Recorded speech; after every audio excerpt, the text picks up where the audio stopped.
Est-ce qu'il y a des questions? Oui, moi j'ai une petite question. Est-ce que la dot est effective au moment des Kiddushim ou au moment de la Ketouba?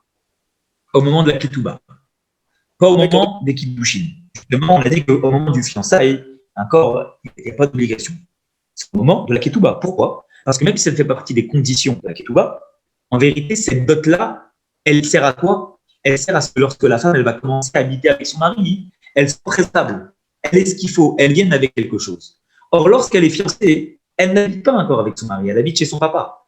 Donc, puisqu'elle habite chez son papa, il n'y a pas de raison de devoir être présentable quand elle arrivera avec son mari. Elle est juste engagée, mais pas plus. C'est seulement à partir du moment où il y a la ketouba, hein, c'est-à-dire au moment où il y a la le mariage, soit ou pas, qu'à ce moment-là, véritablement, eh bien, elle est définitivement mariée et il y a l'effectivité de la dot. D'accord, ok. Oui, Rav, si dans un cas de figure, la fille est fiancée et que dans le même laps de temps, peu de temps après, son frère cadet est fiancé aussi et doit se marier. Donc lui, il doit faire la ketouba. Et elle doit en amont recevoir la dot. Mais malheureusement, le papa décède. Est-ce qu'il y a une priorité entre la dot et la ketouba?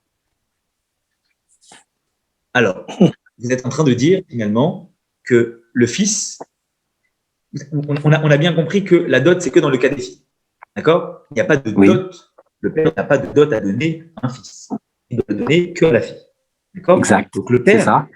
quoi qu'il arrive, a un engagement vis-à-vis de la dot.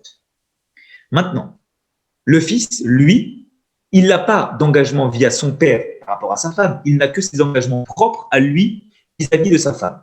D'accord? Donc ça veut dire que finalement, le frère, il est confronté à deux choses. Premièrement, il est confronté à devoir honorer, eh bien, la dette que son papa a vis-à-vis de sa sœur.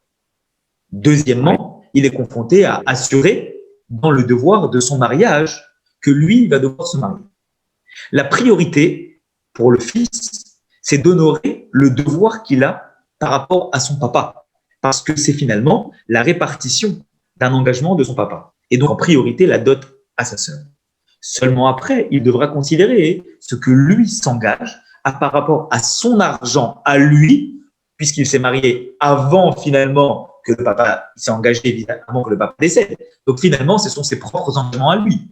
Donc ses propres engagements à lui ne le concernent que lui. Ça ne concerne pas en réalité les engagements de son papa.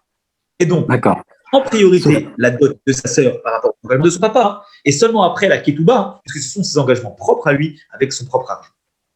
D'accord. Sauf que dans ma question, il n'était pas marié. Hein. Ce garçon, la fille est l'aînée de son frère et le garçon devait se marier. D'accord. Dans le même laps de temps, vous voyez, deux mariages, fille-garçon, dans l'ordre. Ok, mais est-ce qu'il était engagé au moment du mariage de sa sœur, au moment de la... C'est-à-dire, finalement, comment ça s'est passé? Tous les deux, enfin, c'est mon scénario, mais tous les deux non, sont mais c'est fiancés. pas mal, c'est intéressant. Ça nous permet de mettre en pratique ce que Rambam m'a dit.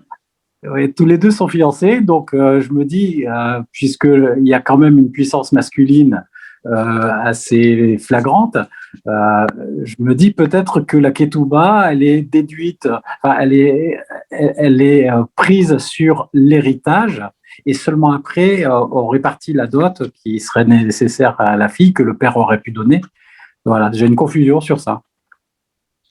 Alors, en vérité, ça veut dire, on reprend le cas, le père décède et les deux doivent se marier. Oui. Donc la question, elle est de savoir, qu'est-ce qui est prioritaire? Est-ce que c'est l'héritage ou est-ce que c'est la dot? Un peu ça, oui. Si c'est l'héritage, ça veut dire que c'est le fils qui touche l'héritage et il fait ce qu'il veut, quelle que soit la dot de sa sœur, même si elle se mariera après. Si c'est la dot, ça veut dire que d'abord, en priorité, il s'assure de pouvoir prélever une partie de la dot et seulement après, il considère l'héritage. C'est ça? Vous êtes en train de me demander? C'est ça. D'accord. C'est un peu ça. Alors, la réponse, finalement, elle rejoint ce qu'on a dit juste avant. À partir du moment où, dans le premier cas, il y a finalement l'engagement du papa, alors lui, en tant qu'héritier, la première des choses qu'il doit faire, c'est respecter les engagements de son papa, quoi qu'il arrive. Et donc, même s'il n'est pas encore marié, il doit mettre de côté la somme de la dot qui était celle que son papa avait promis à sa sœur, même si elle n'est pas encore mariée. Seulement après, il pourra faire le reste. Donc, du coup, admettons, il n'y a pas de montant fixe qui a été précisé. 10% de la valeur de l'héritage des terres, il met de côté. Et le reste, il peut le consacrer comme il veut. Très bien. C'est parfait comme réponse aussi. Merci beaucoup. Avec plaisir. Est-ce qu'il y a d'autres questions? Bon, alors je vous souhaite Shavua Tov, des bonnes nouvelles à tout le monde. Shavua Tov à tous. Shavua Tov à tout le monde. D'autres, des bonnes nouvelles à tout le monde. Besorot Tovot, David. Besorot Tovot, Kol Tov.